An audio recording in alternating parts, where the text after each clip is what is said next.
Magandang umaga po. Hindi nagpaawat ang mga taga General Santos City ngayong Biyernes Santo para bigyan ng heroes welcome si pambansang kamao Manny Pacquiao. May flash report si Mav Gonzalez. Mav? Lala, naging mainit nga ang heroes welcome para kay pambansang kamao Manny Pacquiao pagdating niya dito sa General Santos City kaninang umaga. Kahit Biyernes Santo, maraming mga kaibigan at kasamahan sa trabaho pa rin ang sumalubong kay Manny Pacquiao. Pagdating niya rito sa Gensan kaninang alas 8:30 ng umaga, binigyan siya ng military honors. Naroon din ang PNP marching band at mga kasamahan niya sa politika. May mga fans na pumunta pa talaga sa airport, makita lang ang kanilang idolo. Pagkatapos nito, nag-convoy papasok ng General Santos City sina Pacman. May mga banners nang nakasabit sa lungsod. Bago naman magsimula ang press conference, nagkaroon ng maiksing praise and worship service bilang pasasalamat sa Diyos sa pagkapanalo ni Manny. Dumali rin sa heroes welcome si Mami Jonisha. Isa lang tayong instrumento para mag-glorify ang pangalan ng Panginoon. So salamat sa inyong lahat sa suporta. Ang karangalan na ito ay hindi lamang sa akin, sa aking pamilya at sa aking probinsya, kundi sa ating lahat mga Pilipino na laging nakasuporta at nakatutok sa laban. Masaya ako na nakabalik ulit dito, nakabalik na naman dito sa lugar ko, and then excited na ako makita yung pamilya ko, lalo nandito yung mga anak ko lahat. So maakap sila makalaro ulit.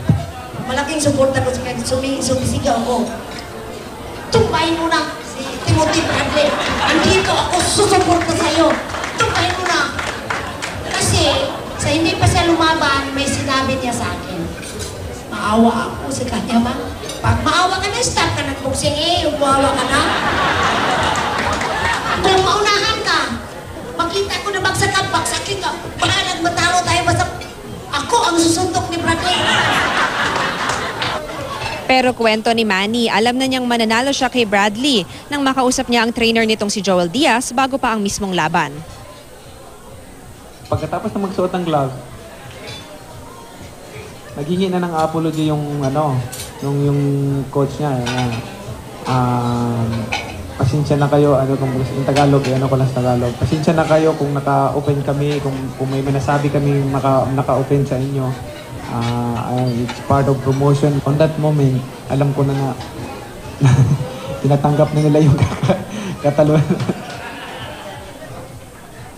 Lala, pagkatapos nga nitong press conference ay dumiretso na si Manny doon sa bahay para naman makapiling si Jinky at yung mga anak nila na lahat nandito para sa bakasyon ngayong Holy Week. Samantala, sa Lunes alas 8 ng umaga, magkakaroon ng malaking Thanksgiving sa Sarangani Provincial Capital kung saan bibigyan ng award of recognition si Pacman. Bukas po yan sa publiko kaya lahat ng mga fans niya ay imbitadong pumunta. Lala? Maraming salamat sa iyo, Mav Gonzalez.